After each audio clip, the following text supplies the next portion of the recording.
அஸ்ஸலாமு அலைக்கும் வரஹ்மத்துல்லாஹி வபரகாத்துஹு. அல்ஹம்துலில்லாஹ்.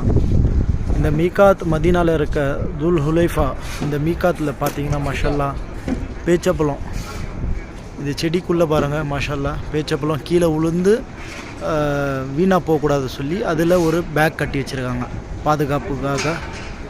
பேச்சப்பழம்லாம் மாஷல்லா நல்லா இருக்கு, அருமையாக அல்ஹம்துலில்லாஹ். மீகாத்தில் மதீனா துல் ஹுலைஃபா இந்த பேச்சப்பழம் செடி இருக்குது மாஷல்லா. காய்கள் நல்லா இருக்குது.